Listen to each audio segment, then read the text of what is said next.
Bonsoir à tous, il est 19h, c'est l'heure de votre rendez-vous 100% UBB sur TV7, l'UBB qui se prépare à recevoir Clermont ce dimanche 21h au stade Chaban-Delmas pour la 18e journée du top 14 après 2 semaines de trêve internationale. On en parle avec Mathieu Dalzovo comme tous les lundis et cette semaine c'est Jean-Baptiste Poux, l'entraîneur de la mêlée de l'UBB qui répondra à toutes nos questions, sans oublier bien sûr le 15 de France. On débriefera bien sûr la défaite des Bleus face à l'Irlande, c'était ce samedi pour la deuxième journée du tournoi des 6 nations. Bonsoir à tous les deux. Bonsoir. Jean-Baptiste, vous avez entamé cette trêve internationale sur une défaite sèche 6-12 face au Stade français, une deuxième défaite consécutive en championnat, la quatrième si on compte la Champions Cup. Finalement, est-ce qu'elle n'est pas arrivée au bon moment, cette trêve, pour repartir sur un nouveau cycle? Oui, bon, ça faisait un petit moment qu'on avait enchaîné beaucoup de matchs.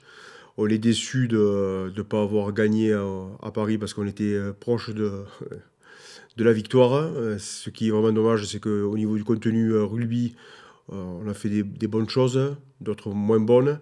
Et après, le point négatif, c'est surtout qu'on ramène 0 point de ce déplacement. Mais voilà, ce qui est frustrant, c'est surtout qu'on est proche de la victoire et on ramène rien de ce déplacement. Et pendant cette trêve, sur quoi avez-vous mis l'accent concrètement à l'entraînement? Ben là, on a fait la semaine dernière, on s'est entraîné en début de semaine. Ça nous a permis aussi de régler et de rectifier certains points rugby, de pouvoir tenir davantage le ballon, d'avoir moins de déchets dans notre jeu offensif. Donc, et aussi, ça a permis aussi de se vider un peu la tête. Et après, on a eu quelques jours de repos pour retrouver un peu la famille et repartir pour ce début de semaine pour bien préparer Clermont. Tenir le ballon, on voit que c'est l'un des grands enjeux du rugby en France aujourd'hui et même au niveau international. On en parlera sûrement avec l'équipe de France tout à l'heure. Pour revenir sur le match à Paris, Jean-Baptiste, est-ce que vous regrettez peut-être d'avoir trop joué face à une équipe parisienne qui, elle, s'est contentée d'occuper, finalement, qui a beaucoup utilisé le jeu au pied? Est-ce qu'il y a ce regret-là de se dire, mince, on a peut-être un peu trop joué et finalement on n'a pas été récompensé? Non, pas trop jouer, parce qu'il faut surtout bien jouer. Le jeu d'occupation, toutes les équipes le font, avec une bonne défense. Après, quand c'est le moment pour nous de tenir le ballon, il faut savoir bien le faire, et après, surtout, être réaliste. Et quand il y a une brèche, pouvoir s'y engouffrer et marquer. Ce qui nous a fait défaut contre Paris, où c'est qu'on a eu beaucoup d'occasions pour scorer, pour marquer des essais, et on n'a pas réussi. Ouais. Dans ce débat, justement, de dépossession, repossession, vous, comment vous vous positionnez Non, après, ça a toujours existé dans le rugby. Et après, il faut surtout bien jouer. Il faut sentir les coups. Quand il y a des bons coups à jouer, il faut y aller à fond. Et après, quand il faut taper, jouer un jeu au pied d'occupation, il faut savoir le faire et bien le faire.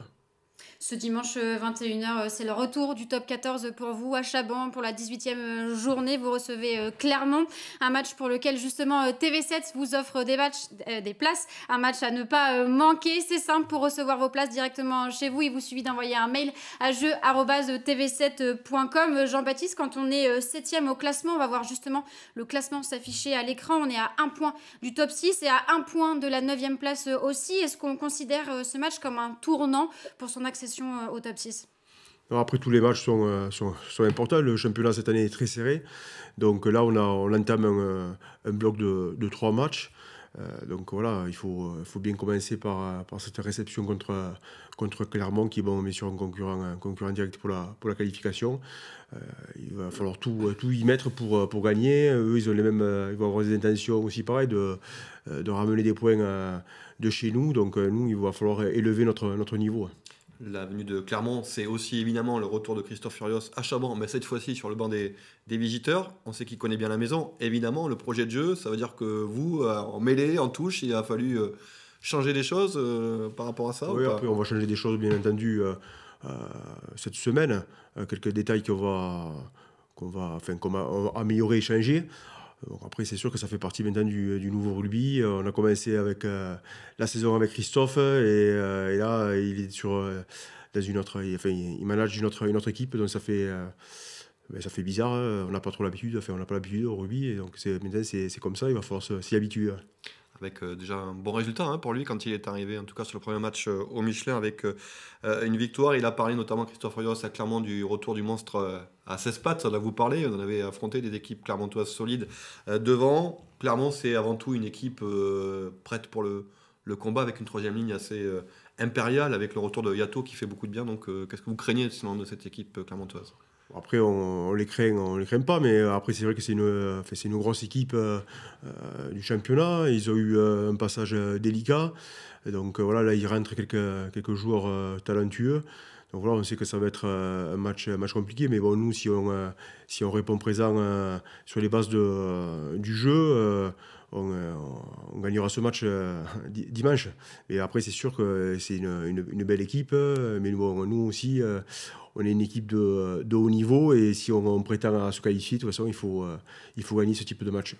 Avant de passer à la séquence 15 de France, on va forcément vous poser une question sur votre avenir au sein du club. Où en êtes-vous dans vos réflexions? Bon, après, j'ai eu des discussions avec Yannick Bru que je connais bien. Donc voilà, normalement, je vais rester, je vais prolonger à l'UBB. Ouais. On passe tout de suite, bien sûr, au 15 de France et on va débriefer cette défaite 32-19 des Bleus face à l'Irlande ce samedi. On le rappelle, pour la deuxième journée du tournoi du 6 Nations, après 14 victoires consécutives, le 15 de France a mis fin à sa série d'invincibilité. Est-ce qu'on peut dire que c'est la fin d'un cycle pour les Bleus qui sont aujourd'hui 5e au classement provisoire du 6 Nations?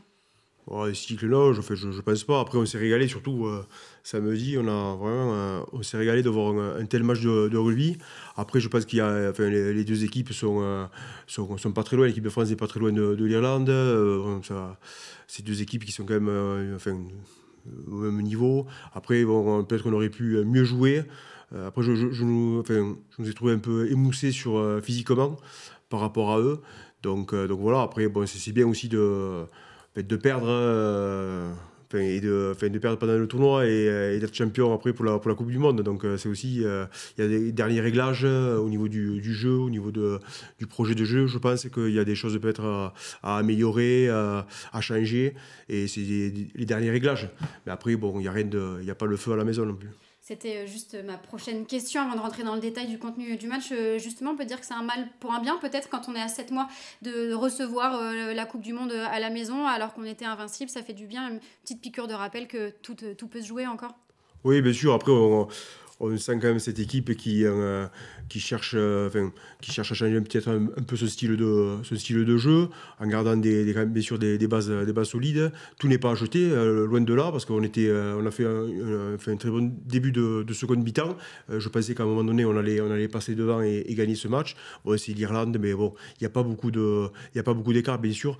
Il vaut mieux avoir cette déconvenue pendant le tournoi que sur un match de phase finale de Coupe du Monde. Sur le projet de jeu, justement, voilà, Fabien Galtier disait à l'issue du match, les joueurs n'ont pas vraiment écouté, ils ont peut-être un peu trop joué par rapport à ce qu'on leur avait demandé. On sent qu'on hésite encore un peu. On avait un jeu de dépossession, donc c'est-à-dire beaucoup jouer au pied, rendre le ballon, attendre la faute de l'adversaire, monter avec un gros pressing en attendant la faute. Là, on a l'impression qu'on se cherche un peu. Est-ce que c'est la bonne stratégie Voilà, la bonne stratégie. Après, il y a toujours des adaptations à faire. Maintenant, on voit quand même par rapport au match, comme il a été arbitré, que pour récupérer des ballons dans les rucks, j'ai l'impression que l'arbitre favorise plutôt l'équipe qui attaque, ce qui est très bien. Parce que des fois, à une période, il favorisait plutôt l'équipe qui défendait et qui bloquait en fait le ballon, qui enterrait le ballon. Alors que là, il a favorisé un peu l'équipe qui tenait le ballon.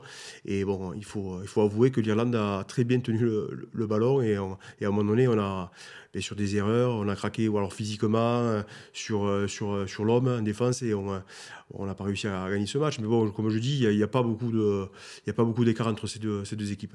Avec votre œil d'entraîneur, du coup, qu'est-ce que vous pensez de cette équipe d'Irlande? On a l'impression qu'elle est quand même pas imbattable, mais elle n'a pas beaucoup de failles, quoi. Notamment devant, c'est quand même assez costaud. Ils sont huilés à tous les postes. Ils sont comme nous, hein, nous aussi, on n'a pas trop on n'a pas de failles. Là, on a perdu un match depuis. Ça faisait un petit moment qu'on l'avait pas perdu, donc voilà, il y a pas de. Bon, voilà, ça fait partie aussi de l'apprentissage de cette équipe. Il faut bien que aussi la défaite, il faut bien qu'elle puisse la connaître, parce que c'est vrai que cet enchaînement, on avait l'impression qu'ils étaient inarrêtables, et c'est vrai que dans la construction d'un groupe aussi, c'est bien aussi d'avoir une défaite et surtout face à une équipe aussi qui est de haut niveau. Donc il n'y a pas, comme je dis, il n'y a pas d'angoisse à avoir avant cette Coupe du Monde. Fabien Galtier qui disait justement dans les vestiaires, savoir gagner c'est bien, mais savoir gérer la défaite c'est encore mieux pour un groupe justement. Merci beaucoup Jean-Baptiste d'avoir participé à cette émission 100% UBB. C'est la fin de votre rendez-vous 100% UBB, mais n'oubliez pas, pour ce match face à Clermont ce dimanche à Chaban, TV7 vous offre des places. C'est simple pour les recevoir, il vous suffit d'envoyer un mail à jeu@tv7.com. Le rugby c'est pas fini sur TV7. Restez avec nous juste après la pub, on continue de parler de Top 14 mais avec la section paloise. À tout de suite sur TV7.